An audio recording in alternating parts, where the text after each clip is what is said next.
Hi everyone, my name is Erik, and today I will be reviewing the B40-C A118 DashCam. Now, there are several other different brands or different names that will just slap on their logo or their company name, but from what I've seen, they're pretty much all the same. And to prevent confusion, I put a link to the one that I recommend in the description below. If you guys have any questions, please leave them in the comments. I'll do my best to get back to everyone.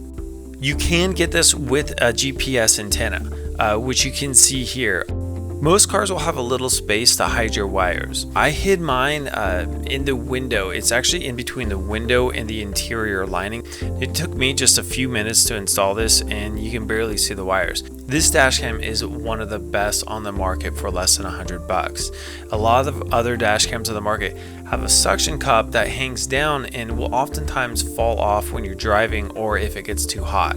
I love how discreet this one is. It has a long list of features, and it's too long to list here. I'm not going to go over everything, but I'm just going to go over what I feel is most important, including the software. Now, if you have the GPS version, it will do update, or it will update the time and the date automatically. You will have to set your time zone. So if you're in California or New York, you can set that in the menu on the dashcam itself.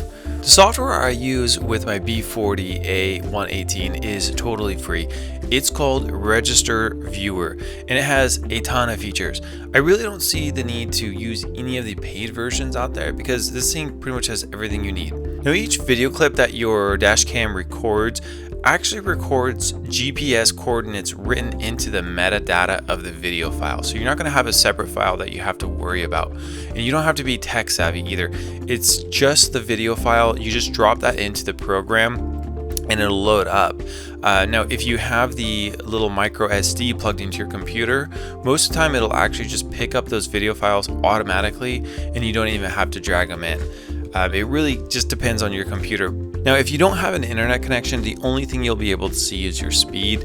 If you're connected to Wi-Fi, that's when the maps will load and you can actually see where you're driving.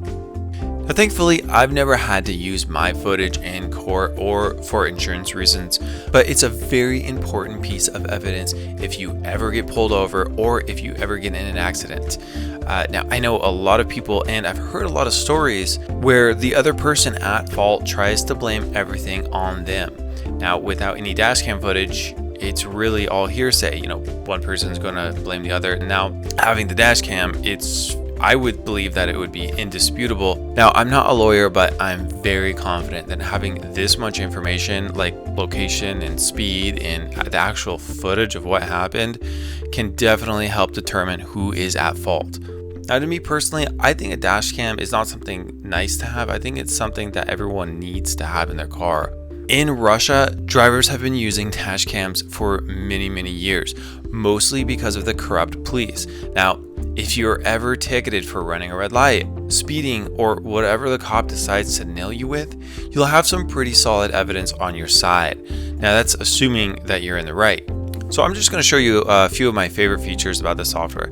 The first thing I did was change my measurement to feet and miles instead of the default meters and kilometers.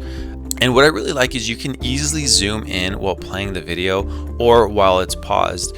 Now, if you notice how clear the street signs are compared to the less expensive dashcam that I bought off eBay for $40, there's a pretty clear difference.